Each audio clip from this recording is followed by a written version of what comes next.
ഒരു late 20s ആയപ്പോഴാണ് എൻ്റെ മുടി ഒരു സൈക്കോപാത്താണെന്ന് ഞാൻ മനസ്സിലാക്കിയത്. വേനലാണോ മഴക്കാലമാണോ എന്നൊന്നുമില്ല, എന്തെങ്കിലും ഒരു കാരണം കിട്ടാൻ കാത്തിരിക്കുകയാണ് തലേന്ന് കൊഴിഞ്ഞ് താഴെ പോവാൻ. ഞാനും എൻ്റെ റൂംമേറ്റ്സ് ഹോസ്റ്റലിലായിരുന്നപ്പോൾ പറയായിരുന്നു നമ്മുടെ തലയിലുള്ളതിനെക്കാട്ടും മുടിയാണ് തറയിലെന്ന്. ചെറുപ്പത്തിൽ അമ്മ തലയിൽ തേച്ച് പിടിപ്പിക്കാനായിട്ട് വെളിച്ചെണ്ണയൊക്കെ കാച്ചി തരാറുണ്ടായിരുന്നു, ഈ ചെമ്പരത്തിലയും തുളസിയിലൊക്കെ ഇട്ടിട്ട്. അന്ന് നമ്മളത് മൈൻഡ് ചെയ്യാത്തതുകൊണ്ടാണോ എന്ന് അറിയില്ല, ഇന്നിപ്പോൾ അങ്ങനെ ഒരു പരിപാടിയും ചെയ്യാറില്ല. അങ്ങനെ അമ്മയുടെ മുന്നിൽ തോൽക്കാൻ മനസ്സില്ലാത്തതുകൊണ്ട് ഞാൻ ഇന്ന് ഒറ്റയ്ക്ക് ഒരു വെളിച്ചെണ്ണ ഉണ്ടാക്കാൻ വേണ്ടി തീരുമാനിച്ചു. പക്ഷേ വെളിച്ചെണ്ണയ്ക്ക് വില അധികമായതുകൊണ്ട് അമ്മ എനിക്ക് വെളിച്ചെണ്ണ തന്നില്ല, കുറച്ച് തന്നുള്ളൂ. ഞാൻ വേഗം പോയി കുറച്ച് തുളസിയിലയും കറിവേപ്പിലയും നെല്ലിക്കയും ചെമ്പരത്തിപ്പൂവൊക്കെ പറിച്ചുകൊണ്ട് വന്നിട്ട് മിക്സിയിലിട്ട് ക്രഷ് ചെയ്തു കേട്ടോ. എന്നിട്ട് ഈ ആസ്തറ്റിക്സ് ഇല്ലാത്ത ഈ ചീനച്ചട്ടിയിൽ വെളിച്ചെണ്ണ ഒഴിച്ച് അതിൻ്റെ അകത്തോട്ടിട്ടു. ഇനി ഇതൊരു ഡാർക്ക് ബ്രൗൺ കൺസിസ്റ്റൻസി എത്തുന്നവരെ നമ്മൾ വെയിറ്റ് ചെയ്യണം.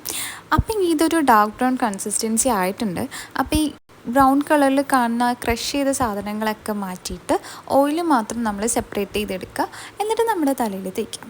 ഞാനത് ഇന്ന് യൂസ് ചെയ്തു. അപ്പം നാളെ ആകുമ്പോഴത്തേനും എനിക്ക് പ്രത്യേകിച്ച് പ്രശ്നങ്ങളൊന്നും ഇല്ലെങ്കിൽ ഞാൻ അത് നിങ്ങൾക്ക് സജസ്റ്റ് ചെയ്യും.